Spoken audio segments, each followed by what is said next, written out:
We talked a little bit in the last hour about the fact that Trump is going to refocus our counter-extremism program so that it exclusively focuses on Islam. In other words, it's no longer worrying about where the threat is coming from.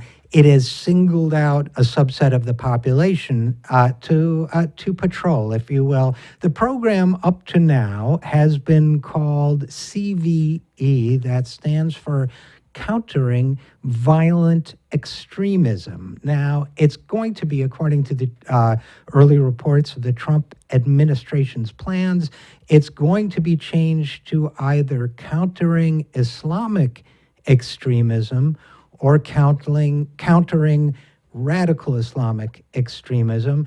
And according to reports, it's no longer going to look at or target groups like white supremacists who have carried out a number of terror attacks in this country, including the second most deadly terror attack in United States history, which was the bombing of the Federal Building in 1993. Now, we've talked a lot on this program and throughout the country about the immorality of singling out Muslims for oppression, for being kept out of our border, for being spied upon. Now let's talk about the stupidity of it.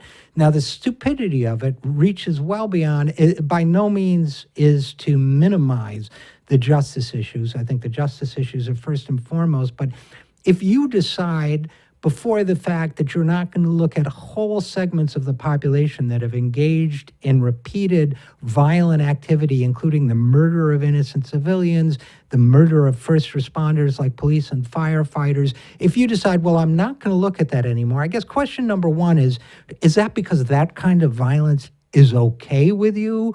Or are you just too stupidly short-sighted in your bigotry that you would rather single out one group of another of our population and let the other group continue to slaughter without any effort in an organized way to stop them? Because I'll tell you, that's sure how it looks from here. And let's talk for a minute about what these characters on the far right have done. Now, we don't have time to go through all the murders that have been conducted since they killed hundreds of people in Oklahoma City. But for example, somebody actually went in and shot a room full of Unitarians, murdering two in Knoxville, Tennessee. And they didn't have the Quran on their shelf. They didn't have Al-Qaeda literature on their shelf. They didn't have the ISIS magazine on their shelf. They had Sean Hannity and Bill O'Reilly on their shelf. I wouldn't call for censoring those guys any more than I would call for suppressing an entire religion, but these guys don't think that way. Now, let's talk about some of the other crimes. Dylan Roof killing 6 black churchgoers in Charleston, South Carolina. An Amtrak employee killed because a train was derailed because it was sabotaged with propaganda messages from the Sons of Gestapo. A neo-Nazi named Larry Wayne Shoemaker, who owned 22 firearms, 20,000 rounds of ammunition, killed at random a black man in Jackson, Mississippi. Eric Robert Rudolph.